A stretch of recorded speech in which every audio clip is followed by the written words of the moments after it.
Listo. Buenas noches. Vamos a iniciar con algo de cultura general, siguiendo la dinámica que hemos llevado en nuestras charlas, aprovechando pues a dar tiempo mientras las otras personas se conectan.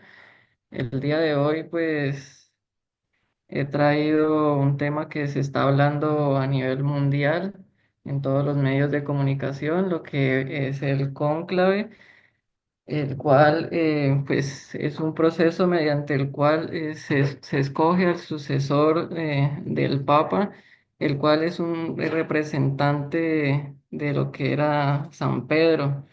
Tenemos nuestro último Papa que fue el Papa Francisco, o con nombre de pila Jorge Mario Bergoglio, el cual acaba de fallecer el 21 de abril del 2025. Tiene como característica importante que fue el primer papa de origen latinoamericano que llegó a liderar la Iglesia Católica.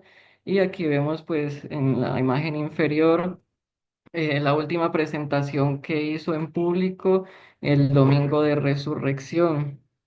Entonces, ¿qué es el cónclave? El cónclave es la reunión y el lugar en el que se reúnen los cardenales con el fin de elegir al nuevo papa. Entonces, este nombre de cónclave se le ha dado ya que viene del latín cum clavis, que significa bajo llave, en el cual pues los cardenales que vienen de todo el mundo se encierran en lo que es la Capilla Sixtina, que se ubica a nivel del Vaticano, y pues están ahí recluidos, por así decirlo, con el fin de evitar cualquier tipo de interrupción o de intromisión que pueda afectar la elección. Entonces, el cónclave consiste en unas votaciones que se llevan a cabo inicialmente durante los 3 primeros días. Se hacen dos votaciones en el día, dos votaciones en la noche, con el fin de obtener un mínimo 2/3 de los votos para poder escoger al nuevo papa.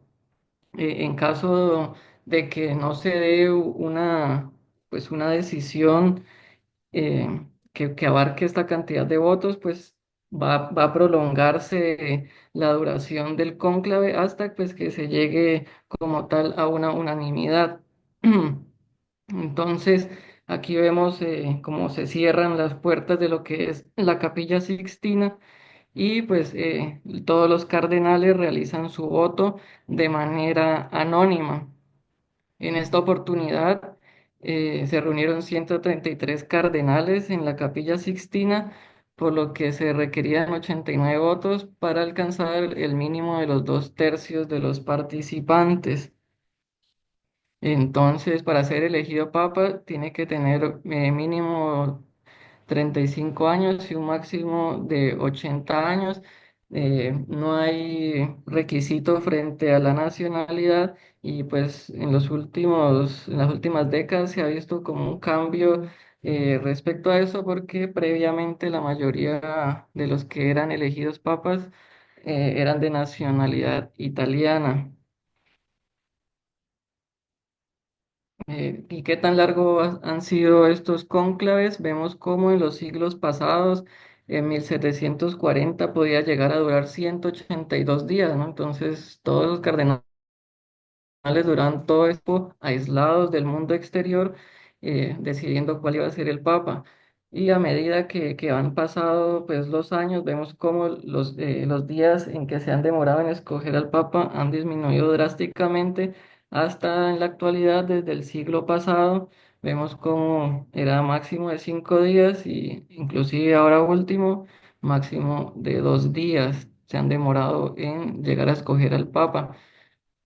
Y pues esta diapositiva la coloqué el día de hoy, ya que hoy por fin hubo humo blanco a nivel de la Capilla Sixtina, lo cual pues genera mucha alegría en toda la comunidad católica, ya que se escogió al nuevo líder de su iglesia, que es el señor que vemos aquí en la derecha, de nombre Robert Francis Prevost, eh, el cual va a adoptar el nombre de León XIV, de nacionalidad estadounidense, nacido en Chicago.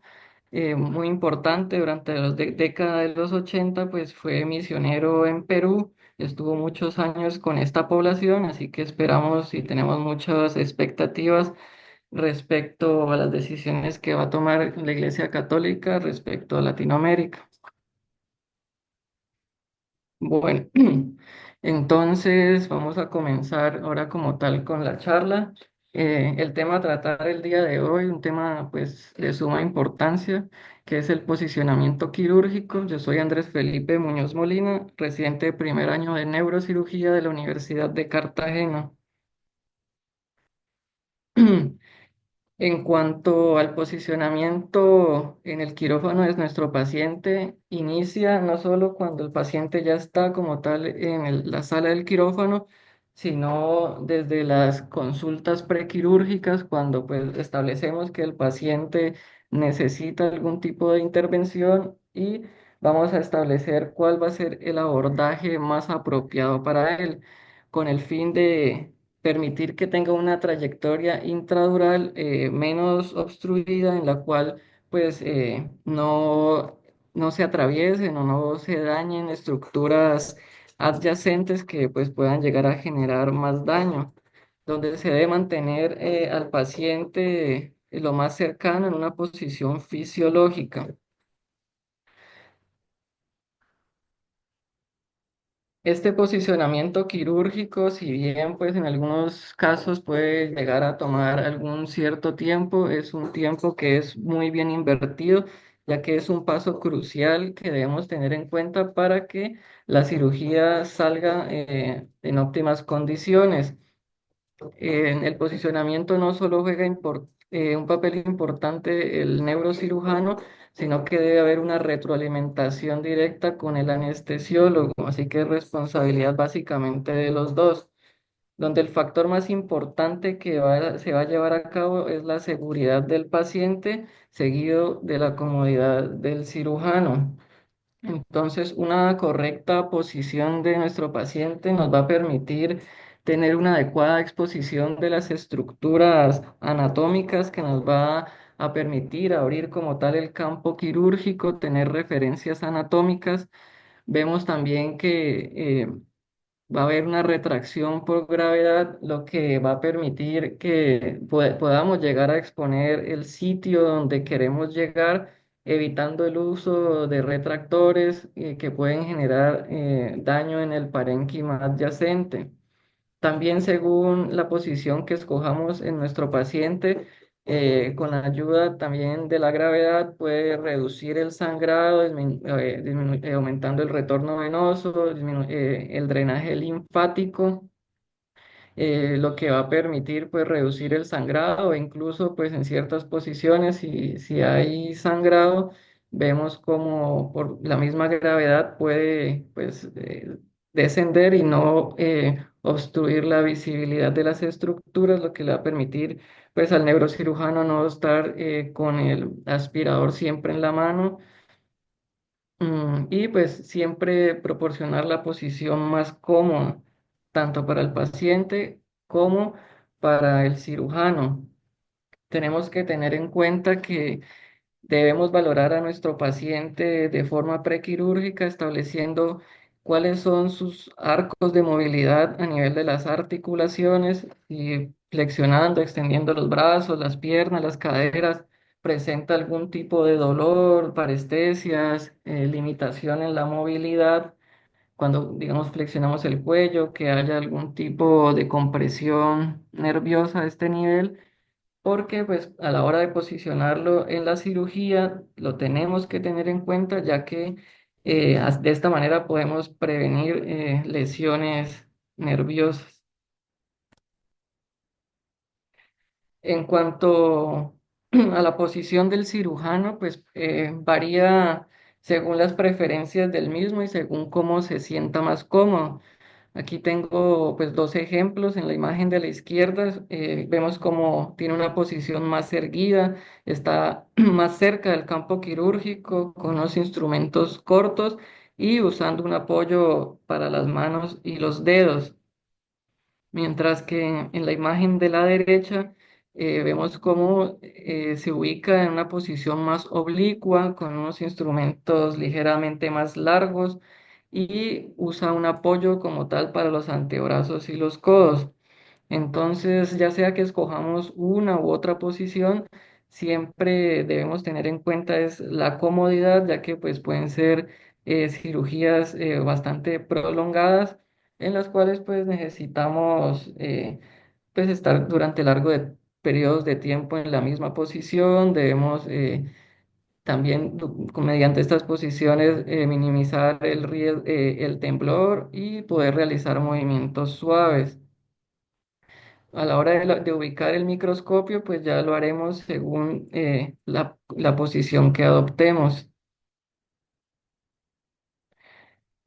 En cuanto a la disposición en general en el quirófano, es como una obra de teatro en la que cada cual cumple un papel y un rol que debe desarrollar, el cual ya está establecido.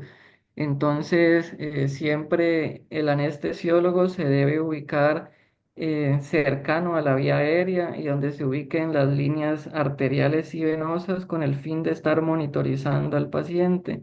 En este caso, sería un posicionamiento para una craneotomía frontotemporal derecha. Vemos como la cabeza del paciente está rotada hacia la izquierda y el anestesiólogo pues siempre debe procurar estar enfrente de lo que es la vía aérea y con él pues su máquina de anestesia, el carro de anestesia y el paral de los líquidos endovenosos. Eh, al frente del anestesiólogo se ubica lo que es los instrumentadores, pues con su mesa de mallo, la mesa básica, el cuenco de soluciones, con el fin de estar de manera oportuna pendiente de la necesidad de los diferentes instrumentos para el cirujano.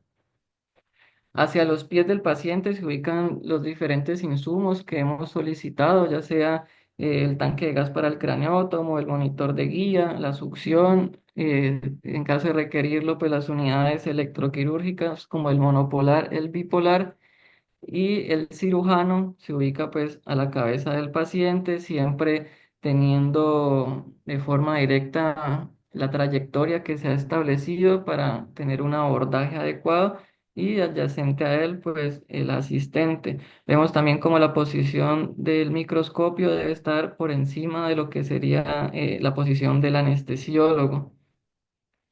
Aquí en la imagen de la derecha vemos cómo sería una posición para que una craneotomía suboccipital izquierda. En este caso, pues el cirujano se va a sentar detrás de la cabeza del paciente y a la derecha va a estar el asistente.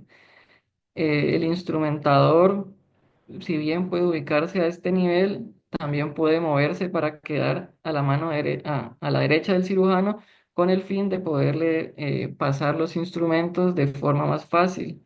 Como ya hemos dicho, el anestesiólogo siempre enfrente de la vía aérea, los insumos hacia los pies del paciente y hacia la parte superior, en caso de necesitar neuromonitoreo, pues va a estar el personal apoyando, ubicándose a este nivel. Entonces, muy importante siempre tener en cuenta cómo es la disposición de todo el personal en el quirófano para que pues las cosas estén bien ubicadas y pueda haber un adecuado funcionamiento. En cuanto a la posición del cuerpo, vemos cómo pueden haber diferentes posiciones, la cual pues la va a establecer el cirujano según el abordaje que haya establecido. La cabeza puede rotarse hasta 90 grados, pero no se recomienda. Idealmente debería rotarse hasta 30 grados, máximo hasta un rango de 45 grados. En caso de requerir una mayor rotación de la misma, podemos ayudarnos con elevadores de hombro o con ciertos cojines que nos van a permitir rotar al paciente, ya sea en posición oblicua, supina oblicua, lateral, una posición prono oblicua o como tal en la posición ya prono. Bueno, en cuanto a las posiciones en el quirófano, vemos como la más utilizada siempre ha sido el de cúbito supino. Esta posición supina Importante, pues que no requiere un equipo especial para realizarlo. También es muy útil para el anestesiólogo porque es una posición en donde el volumen sistólico, el gasto cardíaco y el retorno venoso son óptimos. Eh, Se ha descrito pues la posición horizontal completamente, la cual pues debería evitarse en pacientes, sobre todo si van a estar despiertos durante un periodo prolongado, ya que puede ser bastante incómoda. Aquí abajo tenemos la posición de Trendelenburg inversa, pero se debería preferir esta posición, la del medio, que se denomina una posición contorneada o posición en silla de jardín, la cual pues da una posición más anatómica, favorece el drenaje venoso de los miembros inferiores, la cual consiste en elevar 15 grados el torso, 15 grados de la flexión de la cadera y 15 grados también a nivel de la rodilla. Entonces, en cuanto a esta posición en decúbito supino, podemos usarla para gran variedad de abordajes, ya sea abordajes frontales, temporales, parietales, de la fosa craneal anterior y media, incluso para abordajes en la fosa posterior si se utilizan elevadores del hombro con rotación y flexión de la cabeza. También útil esta posición en decúbito supino para abordajes que requiera a nivel de los ventrículos laterales, del tercer ventrículo, o en caso de la columna cervical, si vamos a hacer un abordaje anterior. Hay unos ciertos parámetros que debemos tener en cuenta, no solamente en la posición en decúbito supino, sino en las demás posiciones. Es que nuestro paciente debe siempre estar en una superficie que sea acolchada. Esta superficie debe pues evitar el contacto entre prominencias óseas como los tobillos, las rodillas, las caderas, los hombros, ya que pueden generar úlceras por presión. Siempre evitar incluso que la sábana que está por abajo del paciente tenga arrugas que pueden llegar a generar lesiones en la piel. Los pacientes siempre deben estar fijados de manera adecuada con soportes a nivel lateral que si llegáramos a necesitar hacer algún tipo de rotación en la mesa, pues no se vaya a mover ni a deslizar. En cuanto a la posición supina, pues vemos cómo el paciente, sobre todo el miembro superior izquierdo, se ubica pues sobre un apoyo que también debe estar acolchado, debe estar fijado, donde pues el anestesiólogo lo usa para ubicar las líneas arteriales, las líneas venosas para administrar medicamentos y monitorizar a nuestro paciente. En cuanto a esta posición, pues inicialmente cuando ya está en decúbito supino, debemos procurar que la cabeza esté elevada cerca de 5 a 10 centímetros por encima del corazón, ya que esto nos va a ayudar a- al drenaje venoso y disminuir lo que sería el edema cerebral.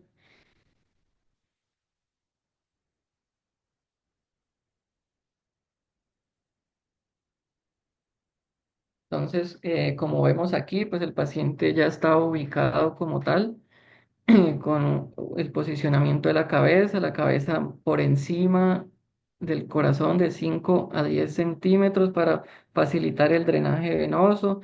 Siempre las superficies de apoyo deben estar acolchadas, evitar pues el contacto en los tobillos y las rodillas. Mm, Entonces, siempre usar almohadillas laterales para estabilizar a nuestro paciente, y pues que de esta manera pues no se vaya a mover durante la cirugía. En esta posición supina, pues una posición versátil que como hablamos permite diferentes tipos de abordaje, incluso pues con la rotación de la cabeza puede rotarse hasta 45 grados y en caso de requerir una mayor rotación podríamos usar un rollo a nivel del hombro ipsilateral del lado de la lesión que vamos a abordar. Una variante de esta posición de decúbito supino se ha denominado decúbito supino lateral, en la cual pues ya requerimos de otros tipos de instrumentos, como son estos cojines, también los soportes laterales, con el fin de darle una angulación de 45 grados al torso superior. Esto se utiliza para facilitar el acceso a cuando queremos entrar a lo que es la fosa posterior, al ángulo pontocerebeloso, incluso cuando se coloca con la línea media a nivel de la posición horizontal. En esta posición pues debemos tener en cuenta que nuestro paciente pues no se vaya a rotar ni a deslizar de la mesa. Útil también en los abordajes retrosigmoideos. Vemos cómo pues, la inclinación de la mesa nos puede ayudar a dar cierto grado de angulación cuando incluso pues, el paciente tiene limitación para la rotación de la cabeza. Nos podemos ayudar con la rotación como tal de la camilla. En este caso, el paciente realiza una rotación contralateral hasta una posición paralela al suelo. Posteriormente se hace una retroflexión, es decir, el vértice se inclina hacia el suelo y se hace una inclinación cefálica con el fin de poder abrir eh, el ángulo cervical suboccipital, que lo que buscamos es que el proceso mastoideo esté en una posición más alta con el fin de realizar este abordaje. Vemos también cómo en caso de necesitarlo, para tener un mayor campo quirúrgico, podemos usar una cinta adhesiva que va a retraer levemente el hombro. Esta se fija a la mesa quirúrgica, pero debemos evitar una tracción excesiva que nos vaya a generar una lesión a nivel del plexo braquial.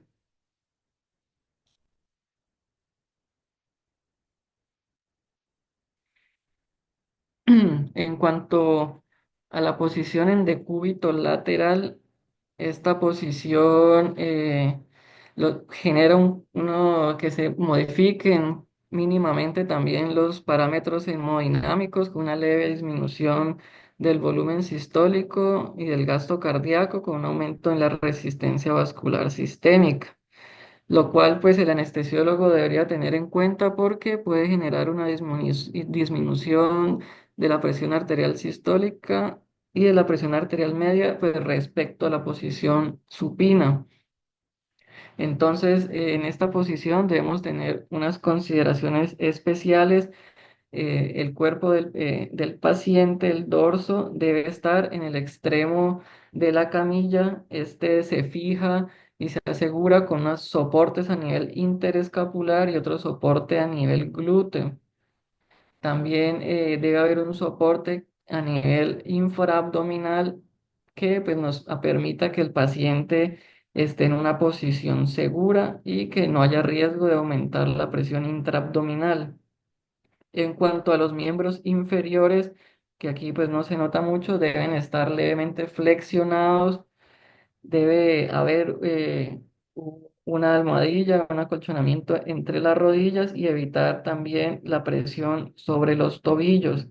Vemos como importante fijar a nivel de los muslos o de los glúteos, también los miembros inferiores.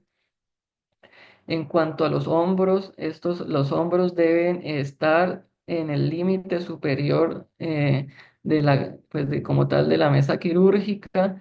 El brazo que se encuentra hacia inferior debe generar un ángulo de 90 grados. También debe cumplir pues con el principio de que esté acolchado y que no haya una hiperextensión excesiva. A nivel del brazo que se encuentra hacia superior, debe permanecer con una ligera flexión y con un soporte especial para el mismo, o podría estar también adyacente al torso del paciente. siempre evitando pues el contacto de las superficies óseas y la hiperextensión de las articulaciones.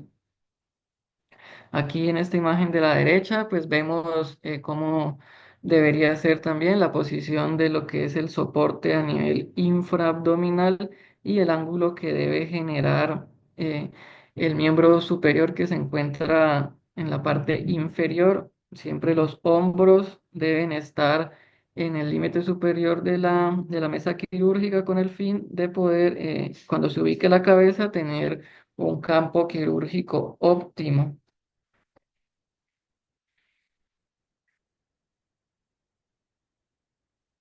Esta es otra imagen donde pues se describe, donde se evidencia pues lo que acabo de comentarles, los diferentes apoyos.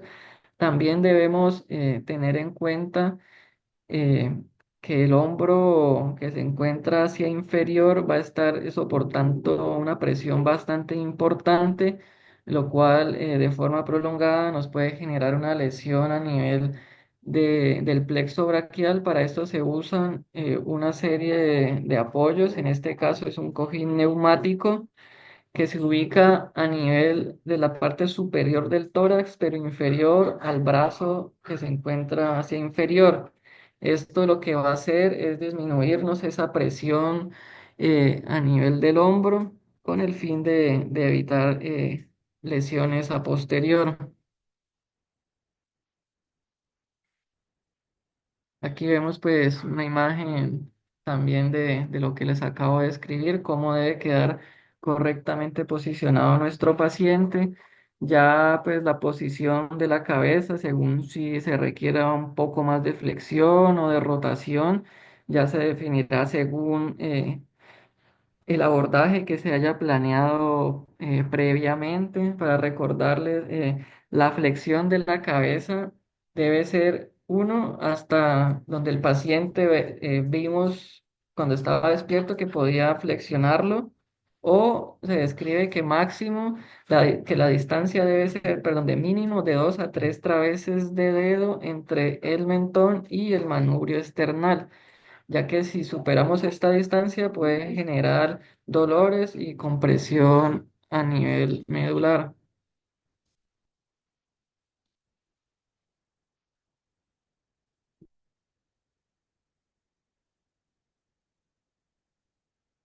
En caso de requerir un mayor campo quirúrgico, podemos usar una posición que es una modificación del decúbito lateral, que es más oblicuo, para la cual, si ya teníamos el cuerpo a un ángulo de 90 grados, vamos a traccionar lo que es el torso superior y el hombro 45 grados más, con el fin de poder tener un campo quirúrgico óptimo, principalmente para craniotomías de la fosa posterior de la línea media occipital, para abordajes laterales y abordajes temporales.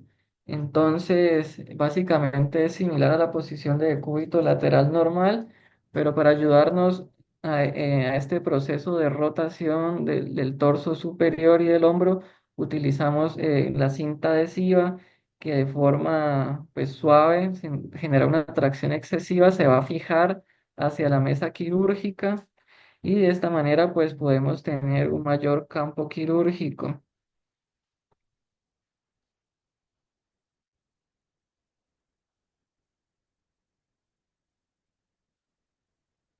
Aquí vemos pues la misma imagen en otra, en la misma posición, desde otro ángulo. Vemos que aquí la cabeza está flexionada, entonces recordarles, no se debe flexionar más de 2 a 3 traveses de dedo entre el mentón y el manubrio esternal. Además de que disminuiría el drenaje venoso, lo que aumentaría la congestión y aumento pues del edema cerebral y de la presión intracraneana. Entonces es importante también el apoyo que se le va a dar a nivel del torso, a nivel del tórax superior, para evitar la excesiva presión sobre el hombro, y que todas las superficies que están en contacto con la camilla deben estar con un adecuado acolchonamiento. Estas son otras imágenes, pues, donde se muestra cómo debe quedar correctamente ubicado nuestro paciente. Vemos importante, pues, en esta posición oblicua, la retracción que se le hace a nivel del hombro. Y aquí cómo quedaría la posición, en este caso, para un abordaje también retrosigmoideo, que siempre debemos tener en cuenta como cada vez que posicionamos a nuestro paciente, tener como una lista de chequeo en que se cumplan como tal las condiciones necesarias para que nuestro paciente, como va a pasar un tiempo prolongado en la misma posición, no se vaya a despertar con algún tipo de lesión. Una vez que lo tenemos posicionado, también se puede dar cierto grado de angulación de Trendelenburg inversa, es decir, se angula hacia los pies, hacia abajo, con el fin de también de favorecer lo que es el drenaje venoso. Otra modificación del decúbito lateral se ha denominado park bench o en banco de parque. Este abordaje se diferencia de la posición de decúbito lateral porque el hombro y el brazo inferior del paciente van a sobresalir del borde de la mesa, lo cual va a permitir, como vemos acá, una mayor flexión e inclinación contralateral de la cabeza y por lo tanto una apertura más amplia del corredor craneocervical lateral. Entonces, en este caso, pues el soporte de Mayfield va a ser de utilidad porque a este nivel se va a ubicar un cabestrillo que nos va a ayudar con el soporte del miembro superior que se ubica hacia inferior. Entonces vemos como los hombros sobresalen por encima de la camilla, como el paciente debe siempre tener unos soportes laterales que nos eviten que se mueva y que pues en este caso pues no nos permita un adecuado abordaje. Las prominencias óseas, los miembros superiores deben estar con un adecuado soporte que sea acolchonado. Y aquí a este nivel pues vemos cómo se hace el posicionamiento del brazo inferior. Este brazo inferior descansa sobre ese reposabrazos acolchado, el cual pues, se va a insertar sobre el brazo de fijación flexible del Mayfield. Debemos tener en cuenta que a este nivel de la axila no haya compresión ni a nivel ni una presión excesiva a nivel del codo, ya que pues, nos puede generar lesiones tanto a nivel del plexo braquial como a nivel del nervio ulnar. Vemos también, para ampliar aún más el campo quirúrgico, también podemos ayudar a retraer el hombro que se encuentra hacia superior y de esta manera pues podemos tener un campo quirúrgico óptimo que nos permita realizar un abordaje adecuado. Una vez posicionado pues nuestro paciente, siempre debemos tener en cuenta que debe estar asegurado a nivel de la columna lumbosacra y de la pelvis y no descuidar nunca también lo que son las rodillas y los tobillos.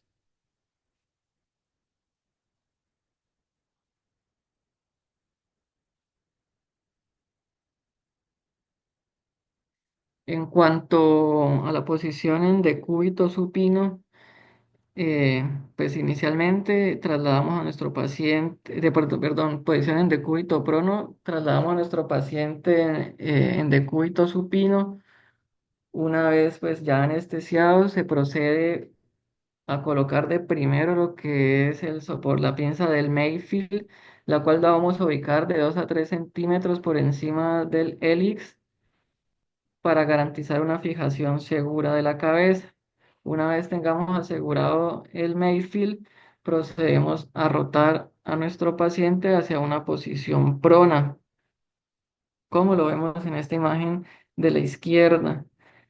En este caso, esta posición prona pues, permite un acceso a la región suboccipital, útil para craniotomías de la fosa posterior, pues, principalmente abordajes cerebelosos, abordajes supracerebelosos infratentoriales y para el acceso a nivel del foramen magno. Entonces, como podemos ver en la imagen, nuestro paciente debe estar siempre bien asegurado a nivel de los muslos, con las rodillas ligeramente flexionadas sobre superficies acolchadas. Esa sería como una posición en decúbito prono. Hay una variante de esta que se denomina Concord, en la cual nuestro paciente vamos a avanzarlo y vamos a subirlo mediante el cual los hombros y la cabeza pues queden por afuera del borde superior de la camilla. En esta posición pues nos va a permitir tener una mayor flexión a nivel cervical, pues permitiendo una mejor visualización de las estructuras.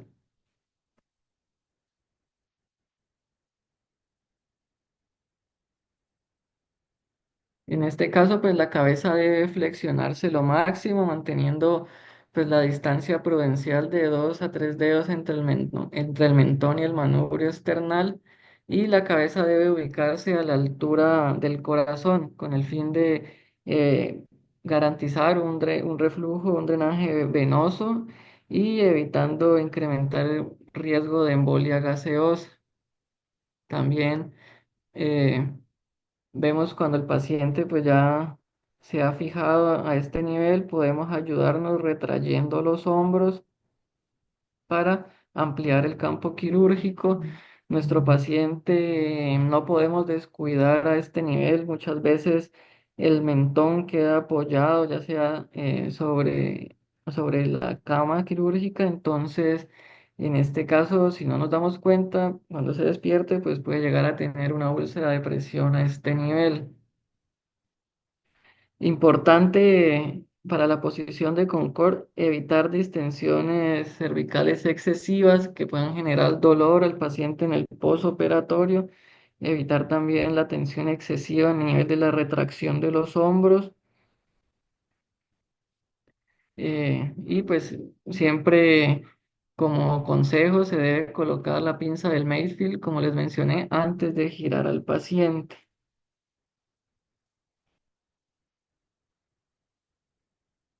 Otra posición es la posición semisentado. Esta posición, si bien previamente en el siglo pasado era muy utilizada, ahora ya ha entrado en desuso con unas indicaciones pues ya muy específicas, ya que si bien tiene sus ventajas, como el paciente pues está en esta posición, puede permitir un abordaje a nivel de la fosa posterior, a nivel de la columna cervical, mejorando pues el acceso y la visualización de las estructuras. Como está en una posición erguida, pues puede ayudar con lo que es el drenaje venoso, puede reducir la presión intracraneana, ya que favorece el drenaje del líquido cefalorraquídeo. La misma gravedad genera retracción del tejido, lo que va a disminuir la necesidad de estar retrayendo el cerebelo, pero se ha visto que pues tienen unas desventajas también bastante grandes, que es primero que nada al cirujano pues en esta posición va a tener una menor comodidad, y pues si es una cirugía prolongada va a generar pues un cansancio físico bastante considerable. Tiene riesgo de embolia gaseosa, de generar neumoencéfalo, atención y pues lesiones asociadas como tal al posicionamiento del paciente, ya que requiere bastante angulación a diferentes niveles de los segmentos corporales. Entonces, aquí vemos cómo hay una posición que está correcta y una posición incorrecta, básicamente dada por la posición en la que se encuentran los miembros inferiores. Cuando los miembros inferiores se encuentran a este nivel, pues se disminuye el retorno venoso, lo cual va a disminuir la presión como tal en la aurícula derecha y disminuye la presión en los senos venosos, lo que va a hacer que en caso de que en la cirugía haya algún tipo de lesión en un seno venoso, este no sangre, sino que genere un efecto como de sifón que va como a succionar aire, lo cual aumenta el riesgo de embolia gaseosa. Para ayudar a evitar esta serie de complicaciones, lo que se hace es, primero, pues, de la altura a nivel de los tobillos, pues debe estar más alta que a nivel de los senos transversos. De esta manera, pues, se evita esta complicación. Entonces, podemos concluir que en la posición de semisentado, pues estaría contraindicada en pacientes que tengan algún tipo de patología que le disminuya el gasto cardíaco, como una insuficiencia cardíaca congestiva, también pacientes que tengan un foramen ovar permeable, por lo cual si pensamos en hacer esta posición, previamente debemos haberle descartado mediante ecocardiograma transesofágico la presencia de un foramen oval permeable.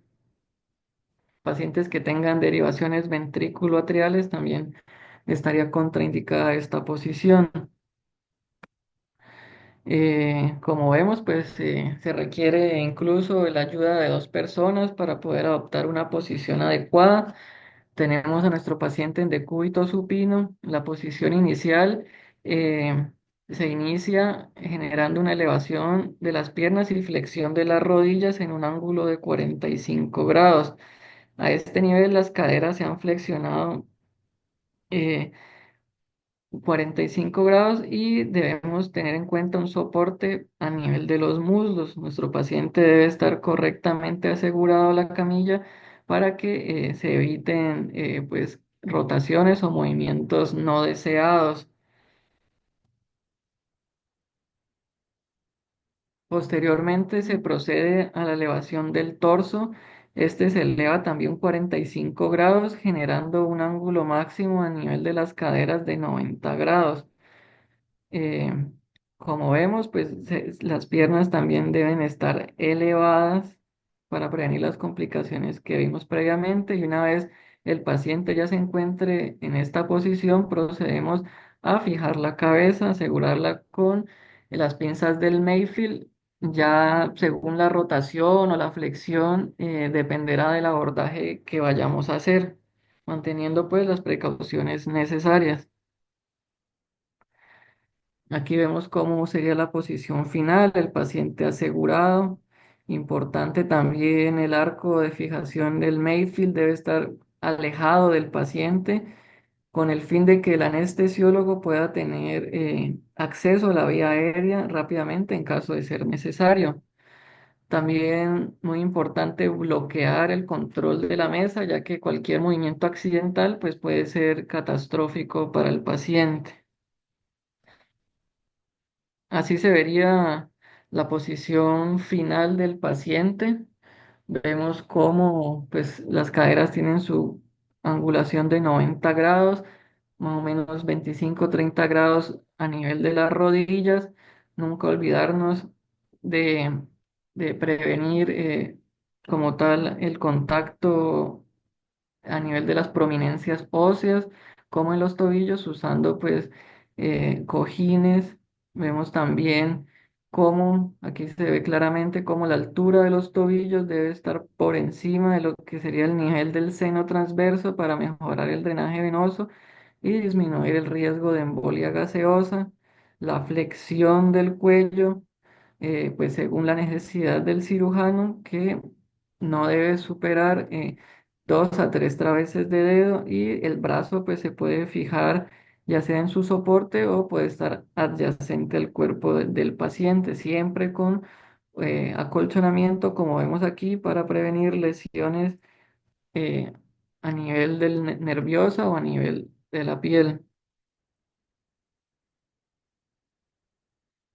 Entonces, debemos siempre que vamos a posicionar un paciente, estar eh, siempre pendientes de cómo prevenir que nuestro paciente no vaya a presentar algún tipo de neuropatía periférica. Lo primero, haber evaluado a nuestro paciente previamente, verificando sus rangos de movilidad, cuáles son sus limitaciones y hasta qué tanto podemos flexionar o extender las diferentes articulaciones. En cuanto a la abducción del miembro superior izquierdo cuando está en decúbito supino, Este no debe sobrepasar los 90 grados, ya que si lo supera, pues va a generar compresión del plexo braquial a nivel de aquí del húmero, generando pues lesión a este nivel. También siempre tener en cuenta no hiperextender la articulación del codo o cuando está en una posición en banco de parque, que no haya una presión excesiva que nos vaya a generar una lesión del nervio cubital o que pasemos de forma inadvertida que la mano está comprimida y que genere lesión a nivel del nervio mediano o, como vemos acá, que no nos hayamos percatado de las caderas y genere lesión a nivel del nervio ciático. A nivel de las complicaciones en la posición prona, mm, debemos tener en cuenta cuando realizamos pues, el giro del paciente, en las mujeres los senos, ubicarlos hacia medial y en los hombres pues, los testículos no deben quedar pues aprisionados ni aplastados. También pues evitar que como tal el mentón esté apoyado, que nos vaya a generar una úlcera como lo vemos aquí, que no vaya a haber un aumento de la presión intraabdominal, ya que esto va a aumentar el sangrado principalmente en cirugías de columna, va a generar una disminución de la presión de perfusión que puede incluso llevar a una falla multiorgánica. Como hablamos de las lesiones del nervio periférico, las neuropraxias, que puede deberse principalmente pues por aumento de la presión venosa intraneural, o por edema local o estiramiento que va a generar la lesión del nervio. Esto se ha descrito más que todo en pacientes obesos, muy delgados o que tengan antecedente de diabetes, que durante la cirugía haya pasado periodos largos de hipotensión. Otra complicación es que pasemos de forma inadvertida que haya un desplazamiento del tubo orotraqueal. A nivel ocular también pueden haber ciertas complicaciones, como vemos aquí en la parte superior derecha, que haya una oclusión de la arteria central de la retina, que esto puede deberse ya sea a presión directa o indirecta sobre el globo ocular, lo cual nos va a generar un edema periorbitario y en el fondo del ojo se va a ver una mancha roja. Este riesgo de la oclusión de la arteria central de la retina se debe pues a una posición incorrecta como tal a nivel en el quirófano, puede verse a vasoespasmo, a émbolos o a hipotensión. También puede haber una neuropatía óptica isquémica por aumento de la presión intraocular, aumento de la presión venosa, que van a conducir a una disminución de la presión de perfusión del nervio óptico.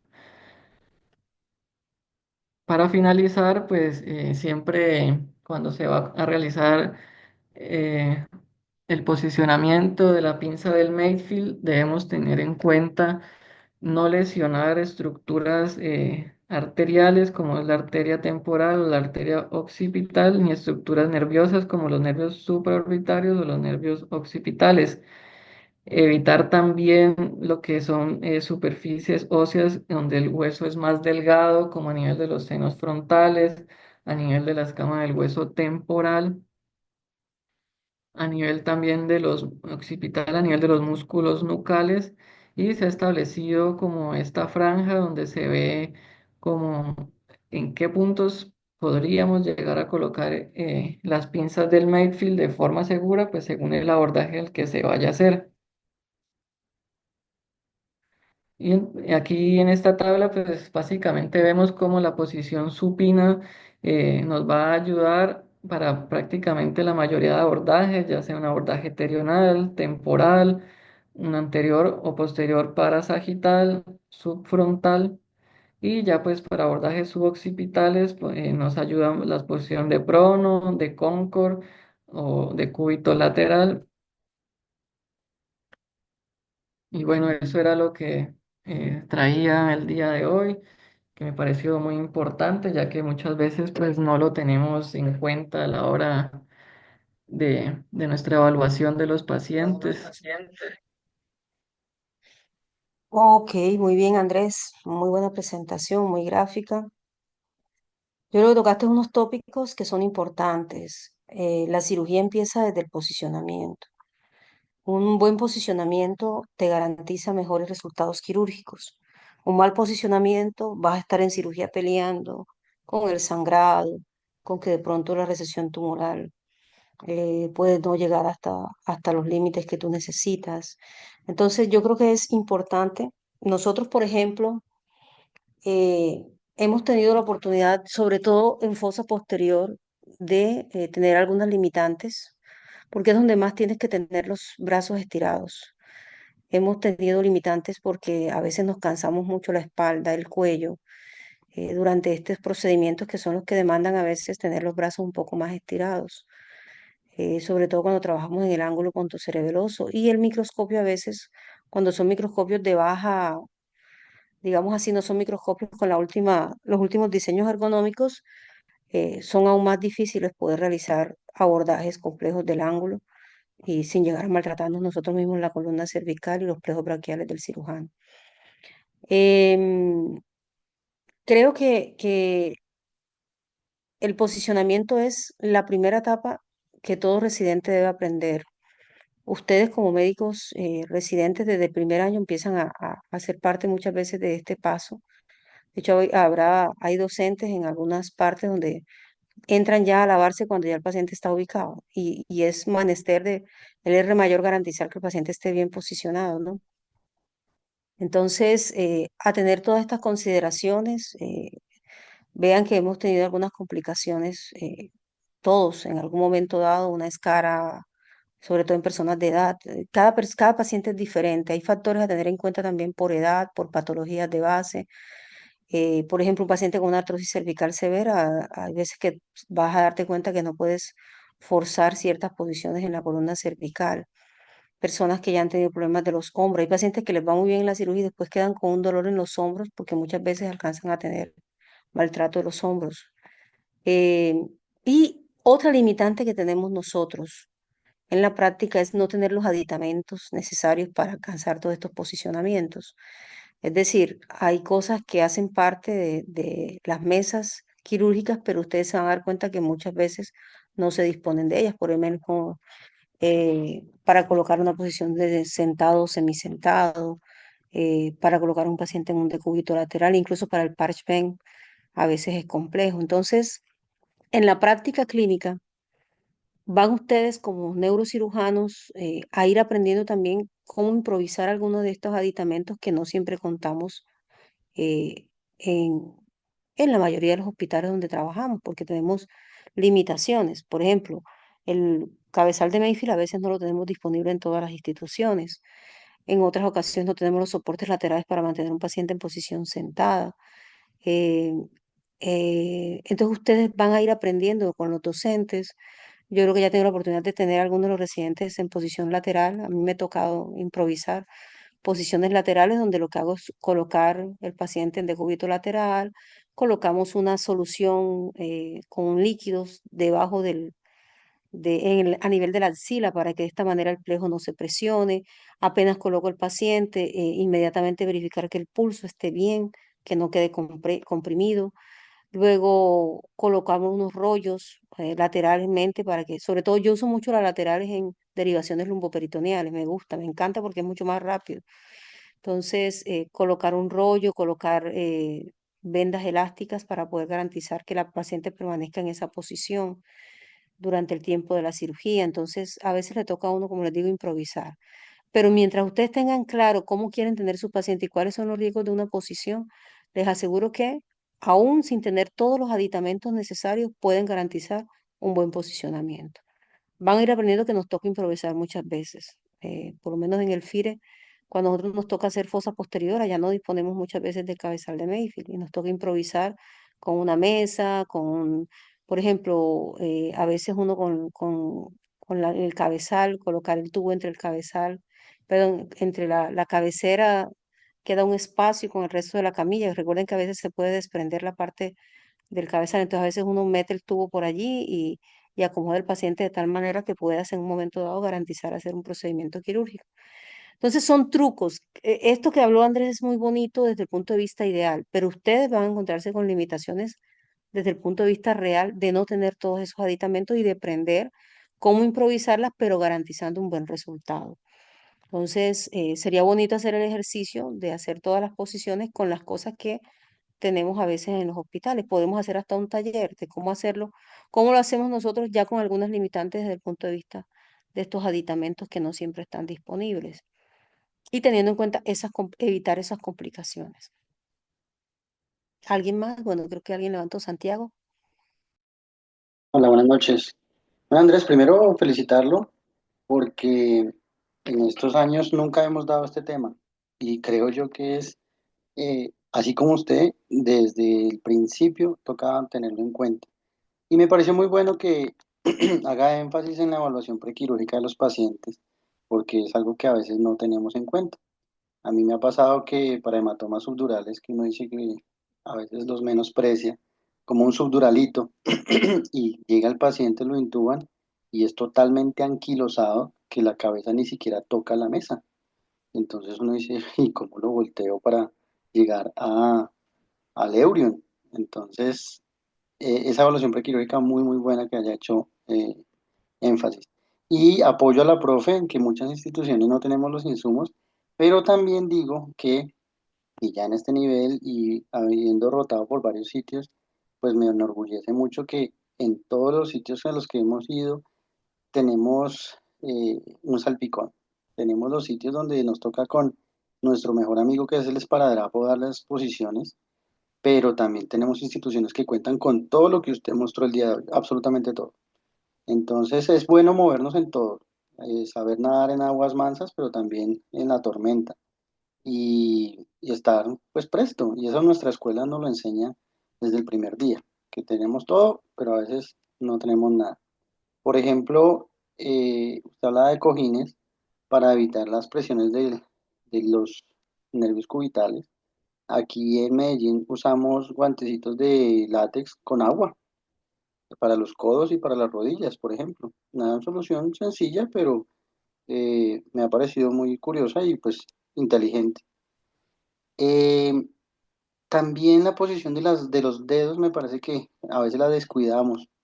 Simplemente ponemos los codos y ya, pero los dedos a veces quedan en flexión. Entonces también trata de que quede en una posición anatómica un poco más en extensión. Y algo que yo no había tenido en cuenta, porque yo también pues creo que había visto incluso en sus mismas bibliografías, es meter eso que usted acabó de decir el día de hoy en cada sala quirúrgica, porque lastimosamente no son universales. Cada sala es diferente y muchas ni siquiera fueron diseñadas para hacer una sala de cirugía. Y por ejemplo, yo tuve que voltear muchos pacientes y obviamente eso no es gustoso para los anestesiólogos porque uno no tiene en cuenta los largos de los cables del aire, los cables de luz, los tomacorrientes, las aperturas de las puertas. Y entonces uno solamente pensó en cómo lo voy a poner como es el libro, pero no tuvo en cuenta esos aspectos y eso hay que hablarlo previamente con el anestesiólogo. Profe, ¿usted cómo se siente ahí?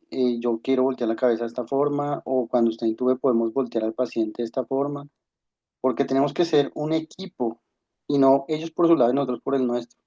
Incluso con el profe Domínguez, él no permite que aseguren el tubo hasta que él no dé la posición final. Por ejemplo, en posiciones de esfinge o las posiciones para craneosinostosis, porque hacen mucha flexión. Entonces estos tubos se sobreinsertan y pues hacen intubaciones selectivas. Entonces muy buena comunicación con la anestesiología.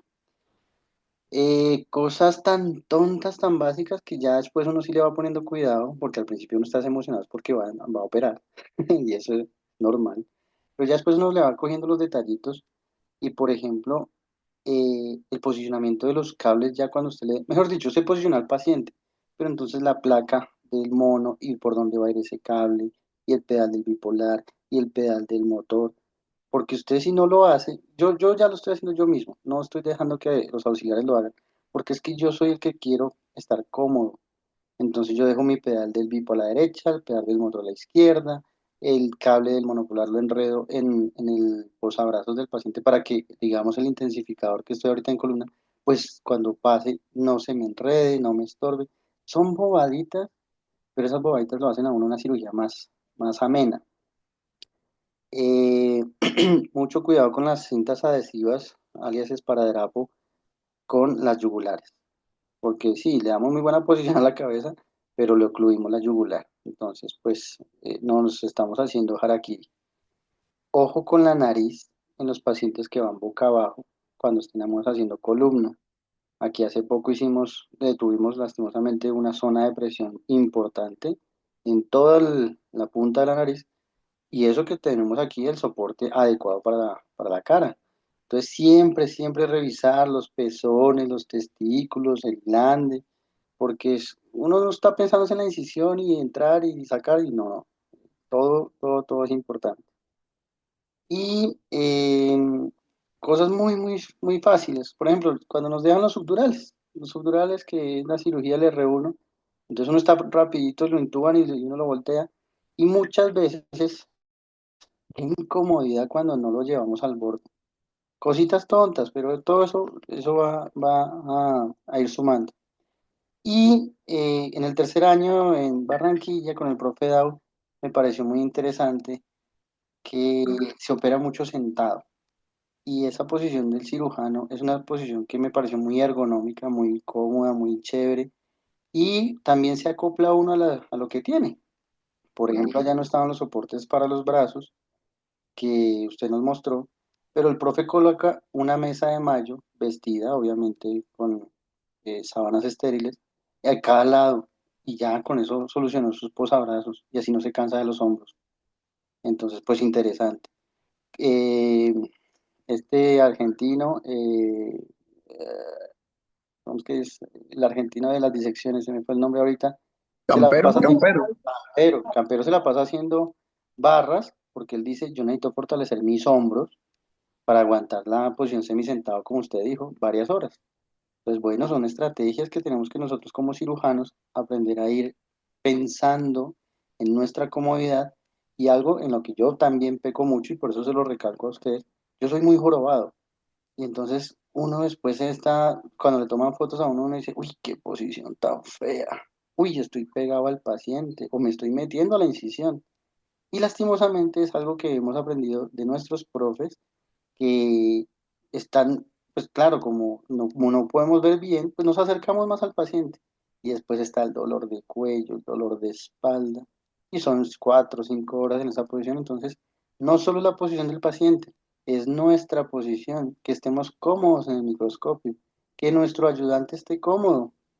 El profe Dao dice, espérame, yo me acomodo, ya estoy cómodo, acomódate tú. Porque es que si nuestro ayudante está cómodo, nos va a ayudar también en la cirugía adecuadamente. Entonces, bueno, eso. Y lo otro es que, Andrés, creo que lo está patrocinando Mayfield. Mayfield es una marca de un soporte cefálico. Es como decir Coca-Cola, es una marca de gaseosa, pero no es la única, ¿vale? Entonces es mejor decir genérico soporte cefálico. Muchas gracias.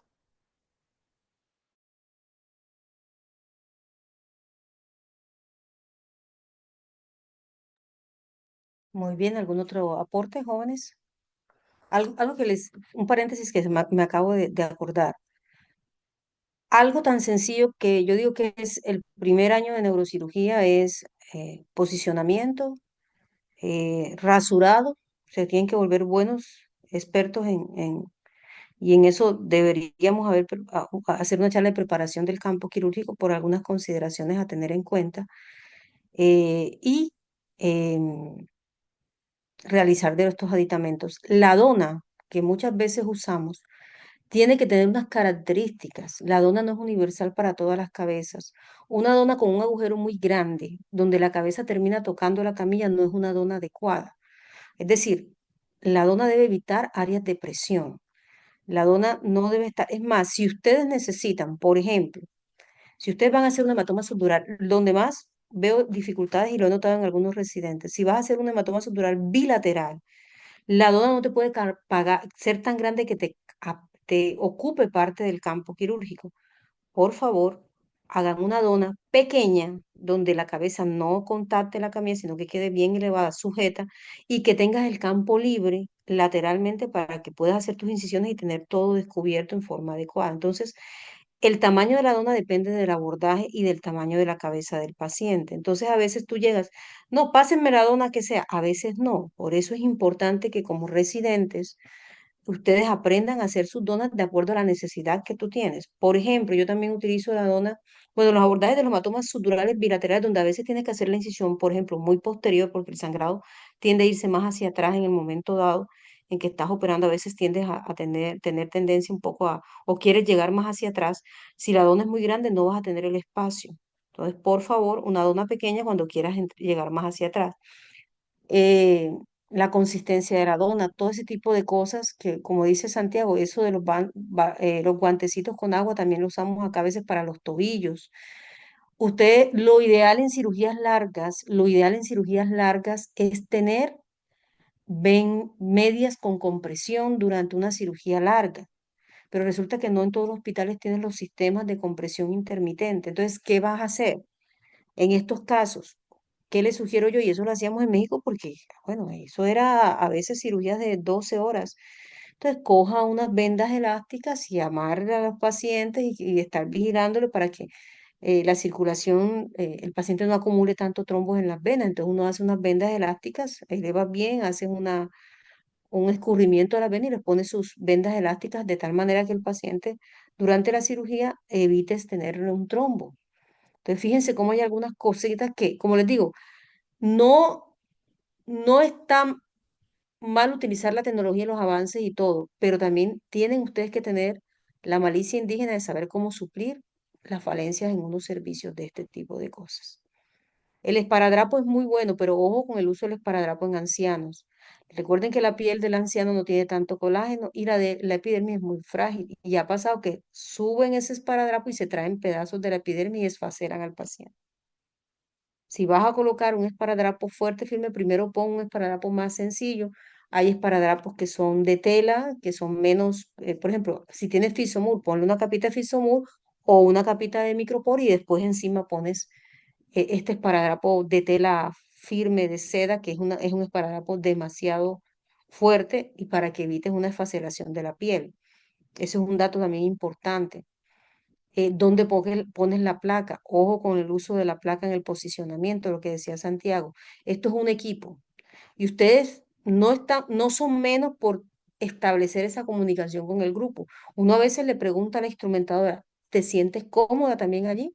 Porque también la instrumentadora, cuando tú estás en una urgencia, tienes que tener a la instrumentadora ahí, a veces hasta más que el ayudante, sobre todo cuando el ayudante de pronto es un poco inexperto y la instrumentadora no.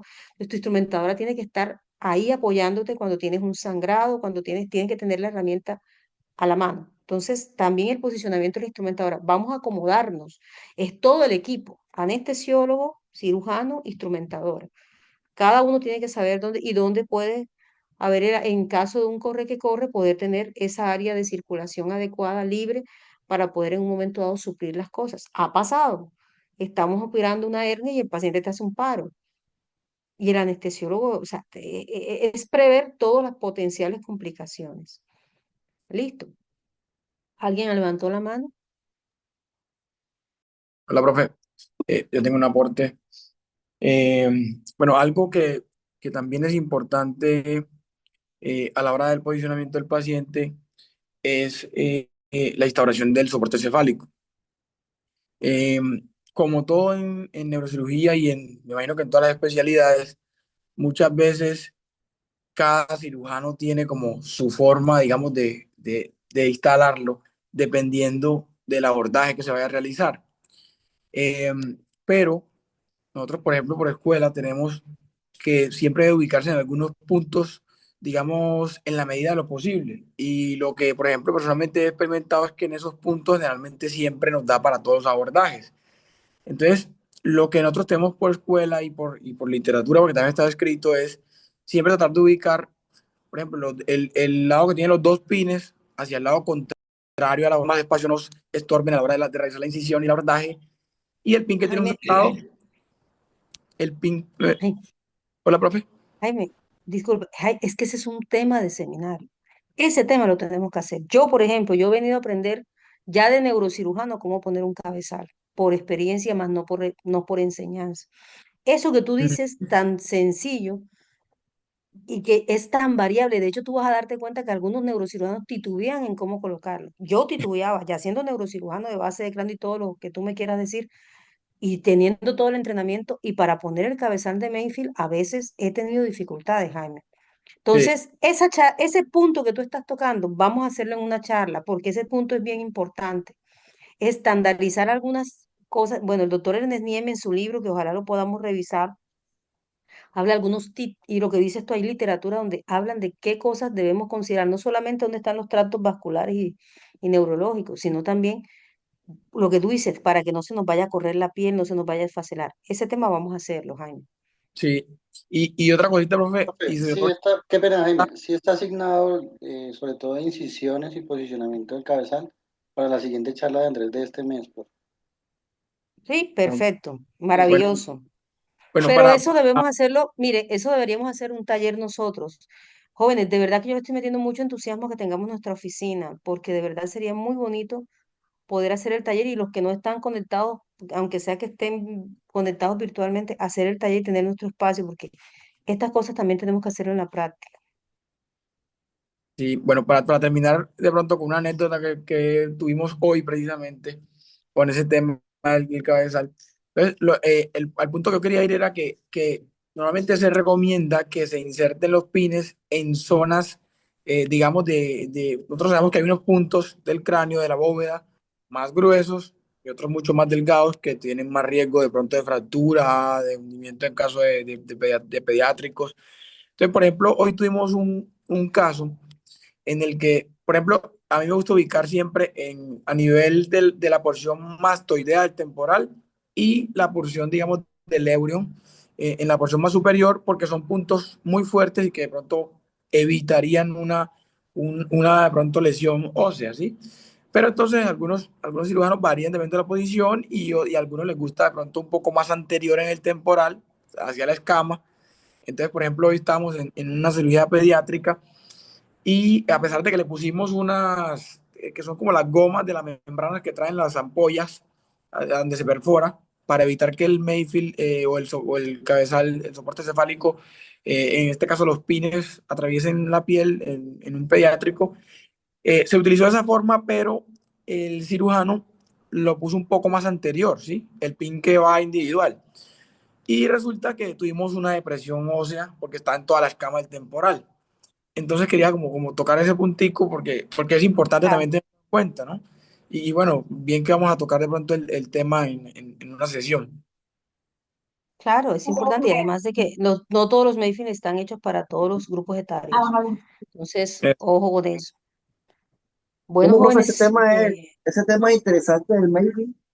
Doctor Tills es el máximo, uno de los máximos exponentes en la literatura mundial sobre el Mayfield. Tiene una recopilación desde el 1980 hasta el 2020. Él tiene un libro de 250 páginas donde hace toda la salvedad del uso nada más del soporte cefálico y el anclaje del soporte cefálico. Y él tiene 10 maravilloso. mandamientos de ese soporte cefálico y utiliza hasta medidas en diámetro, hasta gravedad. Y si uno ve la presentación de Andrés, las fotos, el 97% de los posicionamientos de esos cabezales estaban mal instaurados. Usted ve posicionamiento de esos cabezales, hasta los dos pines estaban en la frente, bien uno, que son cosas que Ujú. también uno debe estar estipulado, pero es interesante esa charla, así deberíamos hacerla porque es muy, Sí, muy yo me di pertinente. cuenta, varias fotos estaban como raras, yo sí me di Sí, cuenta, sí, incluso, entonces, bueno, hagámosle, eso, esa es otra en literatura, Andrés, ponte de acuerdo con Boris para que revisemos esos mandamientos y los expongamos en ese. Esta charla, Andrés, nada más asistió el doctor Caballero, que lamentablemente ya se retiró, pero esta charla es para que la demos también en los eventos de ahí con los profesores, recordar algunos de estos conceptos, ¿ok? Listo, profe. Bueno,